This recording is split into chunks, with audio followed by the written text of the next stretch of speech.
Good afternoon and welcome to Voice of Australia.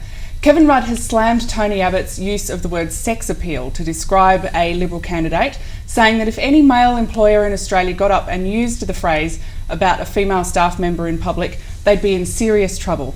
Now, Sarah, how would you feel as a woman if your boss got up and said to the newsroom, "Hi everybody, here's Sarah, let's welcome her, she's here because of her sex appeal"? I would be pretty unimpressed, because I don't think that women need to apologise if they feel that they're attractive or they present well. And let's face it, in a lot of industries such as the arts and the media, the cold hard facts is that having a modicum of sex appeal is highly prized, particularly in a female employee. But you shouldn't feel that you're defined professionally by that. And that's a problem with what Tony Abbott has said, is that it was actually completely unnecessary. I don't have steam coming out of my ears about this because I don't think he meant it in an offensive way, but like I say, it didn't need to be said. I though disagree with what Kevin Rudd has said. I mean, it depends who your employer is.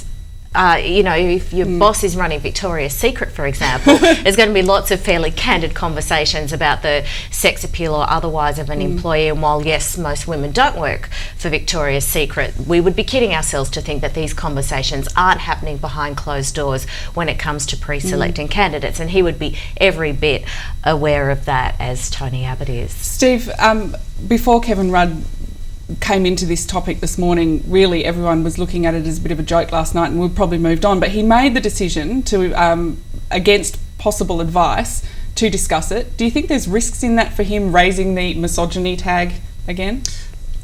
I think there are. I think it reflects the fact that Kevin Rudd is reasonably desperate to try and regain some momentum and to try and look for some chink in the Tony Abbott armour.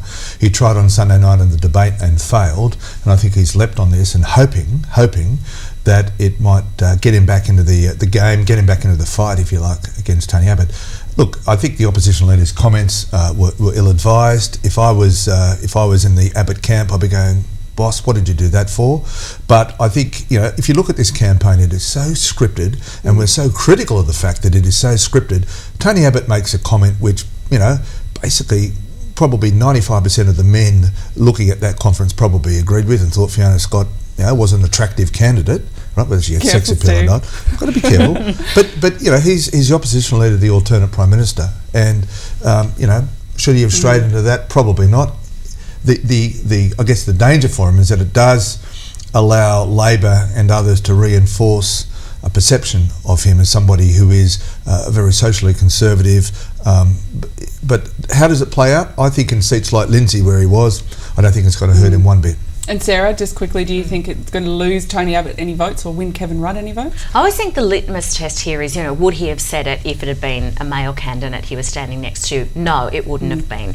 I think a lot of people think that this is probably something that can be laughed off. Unfortunately, though, as we've seen from the treatment and the ultimate fate of this country's first female Prime Minister, politics still isn't a level playing field for women. And I think maybe in 15 years' time, Tony Abbott could say that no harm done. It's just a reminder that it's probably a bit too premature for either leader to be, reminding everyone that women are still largely second-class citizens in politics. Sarah and Steve, thanks for joining me.